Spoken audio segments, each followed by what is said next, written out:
नमस्कार सभी EPS 95 pension धारकों का आज के इस वीडियो में स्वागत है। जैसा कि सभी पेंशन धारकों को अवगत है कि 24 अक्टूबर 2021 को ईपीएस 95 राष्ट्रीय संघर्ष समिति का प्रांतीय अधिवेशन भोपाल मध्य प्रदेश में संपन्न हुआ है। इस अधिवेशन में संसद सदस्य माननीय प्रज्ञा साध्वी जी उपस्थित रही और उन्होंने ईपीएस 95 पेंशन धारकों को आश्वासन दिया है कि ईपीएस 95 पेंशन धारकों की जो मांगे हैं तो उन मांगों की पूर्तता के लिए वो अपना पूरा समर्थन देगी और जरूरत पड़ी तो ईपीएस 95 पेंशन धारकों की जो मांगे हैं तो उन्हें संसद के शून्य प्रहर में भी उठाएंगी। तो जी ईपीएस 95 पेंशन धारकों की मांगों के संदर्भ में इस अधिवेशन में काफी अच्छी खबर निकल कर आई है। तो उसके बारे में अभी मैं आपको इस वीडियो में पूरी जानकारी देने वाला हूं, तो आप इस वीडियो के साथ अंत तक बने रहिएगा। वीडियो को बिल्कुल भी स्किप ना कीजिएगा ताकि ये जो पूरी जानकारी है तो उसके बारे में आपको पता चल सके। तो चलिए ज्यादा वक्त न गवाते हुए ईपीएस 95 पेंशन धारकों की पेंशन बढ़ोतरी को लेकर ये जो एक अच्छी खबर निकल कर आई है तो उसके बारे में अभी हम इस वीडियो में विस्तार से जानकारी लेते हैं। वीडियो शुरू करने से पहले अगर आपने हमारे चैनल को अभी तक सब्सक्राइब नहीं किया है तो चैनल को सब्सक्राइब जरूर करके रख लीजिएगा, क्योंकि ईपीएस 95 पेंशन धारकों से संबंधित जो भी अपडेट है तो उसे हम वीडियो के माध्यम से आपके साथ साझा करते हैं। तो इसके लिए आप चैनल को सब्सक्राइब जरूर करके रख लीजिए और उसके बाद एक बेल का बटन आएगा तो उस बटन को भी आप प्रेस कर दीजिएगा ताकि जो आने वाले अपडेट है तो उनके बारे में आपको समय समय पर जानकारी मिल सके।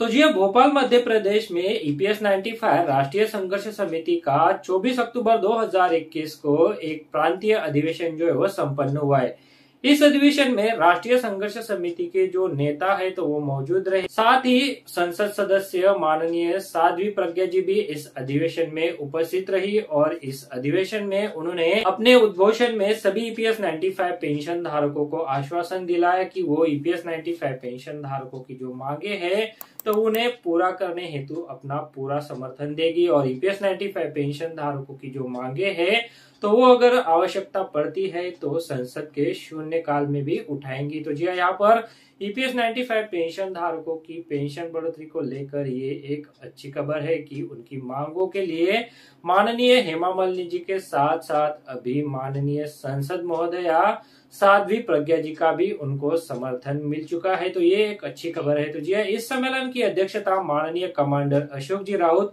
राष्ट्रीय अध्यक्ष राष्ट्रीय संघर्ष समिति द्वारा की गई और उन्होंने अपने भाषण में ईपीएस 95 पेंशन धारकों की जो मांगे हैं तो उनके लिए जो नैक द्वारा प्रयास किए जा रहे हैं तो उनके बारे में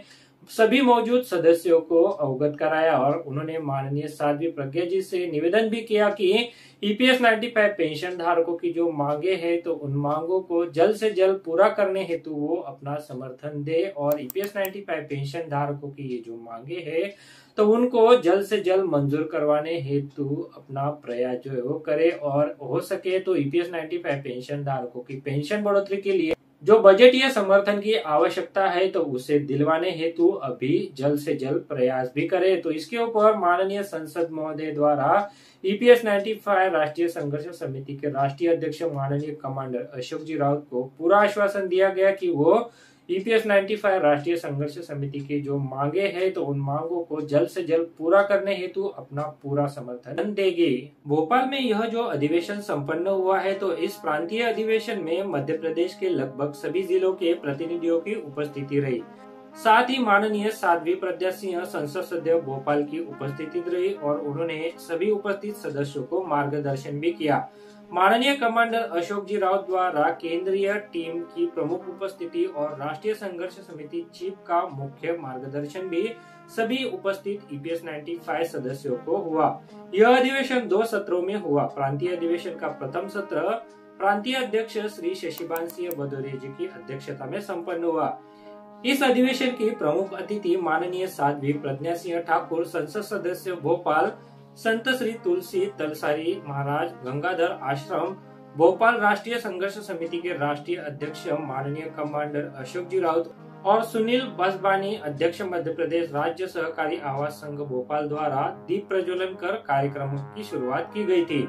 इस अधिवेशन में उपस्थित महानुभावों का आयोजकों द्वारा भावपूर्ण सम्मान किया गया। श्री सुनील बसबानी जी ने सम्मान पर भाषण करते हुए पेंशनर्स की मांगों का जोरदार समर्थन किया। राष्ट्रीय संघर्ष समिति के राष्ट्रीय अध्यक्ष माननीय कमांडर अशोक जी राउत जी ने पेंशनर्स की व्यथा को विस्तार से सुनाया। अपने भाषण में उन्होंने कहा कि सरकार इस समस्या को सामाजिक और सांस्कृतिक रूप से देखते हुए उनके जो हक है तो उन्हें जल्द से जल्द दिलाए। अंत में राष्ट्रीय संघर्ष समिति के राष्ट्रीय अध्यक्ष माननीय संसद महोदय से निवेदन किया कि EPS 95 पेंशनर्स की उचित मांगों को प्रधानमंत्री द्वारा दिए गए आश्वासन अनुसार पूर्ण करवाने हेतु वृद्ध पेंशनर्स की शुभचिंतक बने और इसी दिवाली से पूर्व EPS 95 पेंशन धारकों की मांगों को पूर्ण करवाए। इस अधिवेशन में मध्य प्रदेश टीम द्वारा एक ज्ञापन भी माननीय संसद महोदय को सौंपा गया है। माननीय संसद महोदय ने अपने उद्बोधन में कहा कि मैं आपके साथ हूँ, आपका हक आपको जरूर दिलाऊंगी। मैं साध्वी होने के नाते पहले कहती नहीं हूँ, करके दिखाऊंगी और आवश्यकता पड़ती है तो संसद के शून्यकाल में आपका प्रश्न भी उठाएंगी। माननीय सांसद महोदय के इस वक्तव्य पर माननीय कमांडर अशोक जी राउत ने फिर से निवेदन किया कि हमें विश्वसनीय रीति से पता चला है कि यदि किसी योजना के लिए वित्तीय सहायता की आवश्यकता है तो बजट का प्रावधान इसी महीने में सरकार द्वारा किए जाने की संभावना है। इसलिए आपसे प्रार्थना है कि कृपया इसी महीने हमारी 4 सूत्रीय मांगे मंजूर करवाकर हमें कृतार्थ करें। इस पर माननीय संसद सदस्य महोदया ने सम्मति दिखाई है। इसके बाद श्री शशिकांत सिंह भदौरिया प्रांतीय अध्यक्ष ने सभी का आभार व्यक्त किया और इसी के साथ सम्मेलन का पहला सत्र समाप्त हो गया। इस अधिवेशन के दूसरे सत्र में मध्य प्रदेश के लगभग सभी जिलों के प्रतिनिधियों की उपस्थिति, साथ ही महाराष्ट्र, छत्तीसगढ़ और उत्तर प्रदेश के नेताओं की भी उपस्थिति रही। माननीय साध्वी प्रज्ञा सिंह ठाकुर संसद सदस्य भोपाल के प्रस्थान के बाद प्रांतीय अधिवेशन के दूसरे सत्र की शुरुआत हुई। अधिवेशन का दूसरा सत्र प्रांतीय अध्यक्ष श्री शशिकांत सिंह भदौरिया की अध्यक्षता में हुआ। अधिवेशन के आयोजक प्रांतीय अध्यक्ष श्री शशिकांत सिंह भदौरिया, प्रांतीय समन्वयक श्री R.A. धारकर, जिला सचिव भोपाल श्री M.K. शर्मा, जिला समन्वयक भोपाल श्री रविंद्र निकम, वरिष्ठ न्याक नेता श्री बसंत चलानी, जिला संगठन सचिव भोपाल श्री रमेश राठौर और न्याक नेता श्री अरुण कामले ने सभी महानुभावों का स्वागत किया। राष्ट्रीय संघर्ष समिति के महासचिव वीरेंद्र सिंह रजावत,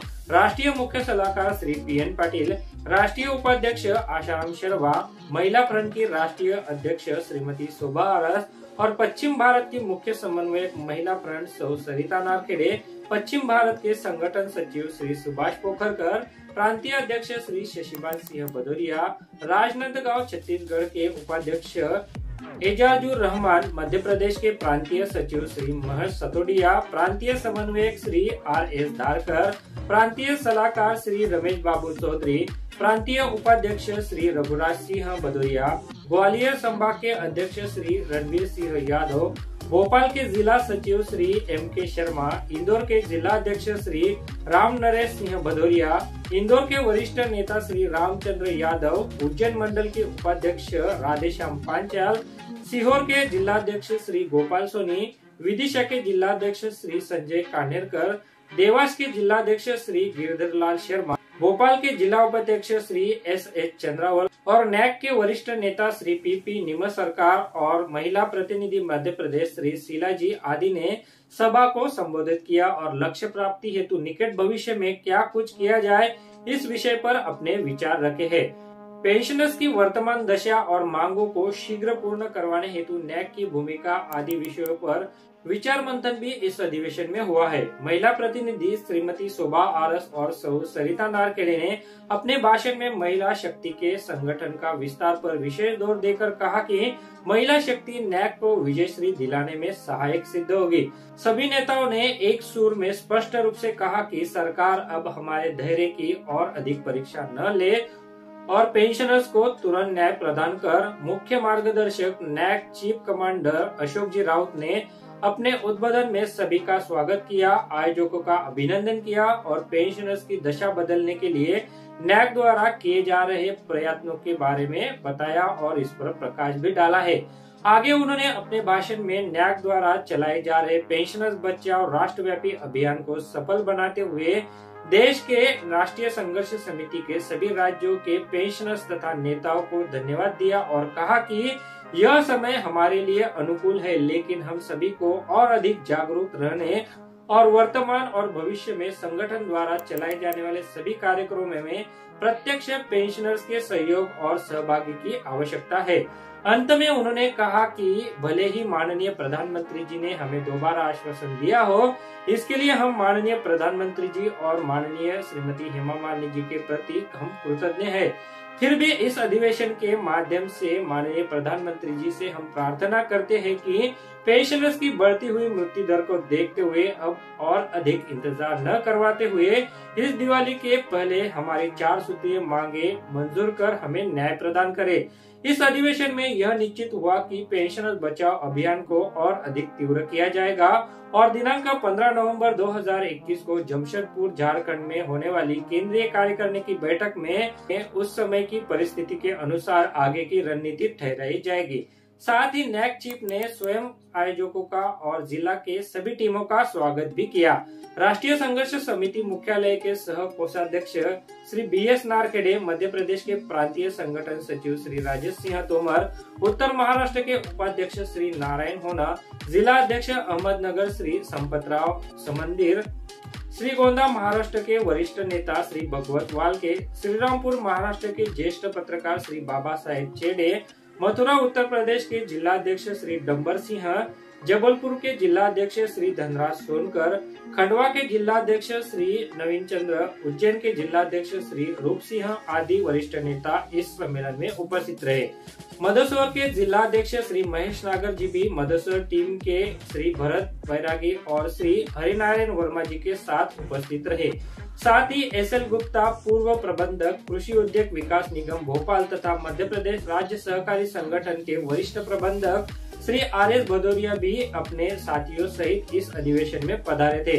प्रांतीय समन्वयक श्री RA धारकर ने सभी के प्रति आभार व्यक्त किया। अधिवेशन के सफल आयोजन हेतु भोपाल टीम और विशेषकर श्री RA धारकर, प्रांतीय समन्वयक भोपाल, जिला समन्वयक श्री रविंद्र निकम, भोपाल के संगठन सचिव श्री रमेश राठौर, नैक के नेता श्री अरुण कामले और शैलेंद्र शर्मा जी को शत नमन भी किया है।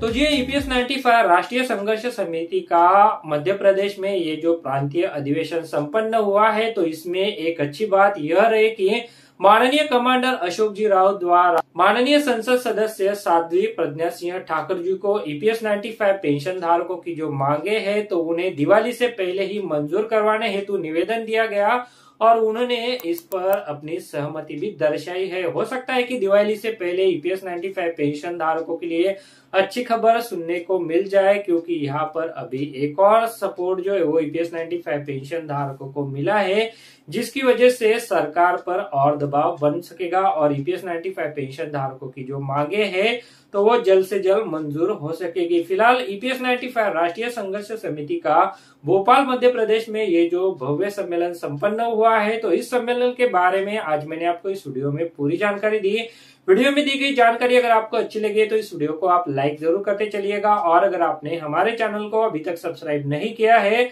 तो आगे आने वाले अपडेट को जानने के लिए आप चैनल को सब्सक्राइब जरूर करके रख लीजिए और उसके बाद एक बेल का बटन भी आएगा तो उसे भी आप प्रेस कर दीजिएगा, ताकि जो आने वाले अपडेट है तो उन अपडेट के बारे में आपको समय समय पर पूरी जानकारी मिल सके। तो चलिए मिलते हैं ऐसी एक और नई अपडेट के साथ, तब तक आप सभी को मेरा नमस्कार। इस वीडियो को देखने के लिए आपका बहुत बहुत धन्यवाद। अगर आपको कोई सवाल है या फिर कोई कमेंट है तो आप इस वीडियो के नीचे जो कमेंट बॉक्स है वहाँ पे कर सकते हैं। और साथ में दोस्तों, अगर आप मेरे चैनल पे पहली बार विजिट करें तो मेरे चैनल को सब्सक्राइब कीजिए और जो उसके बाद बेल का आइकॉन आएगा उसे भी आप प्रेस कर दीजिए, ताकि मेरे जो आने वाले वीडियोज़ है वो सबसे पहले आपको देखने को मिल सके।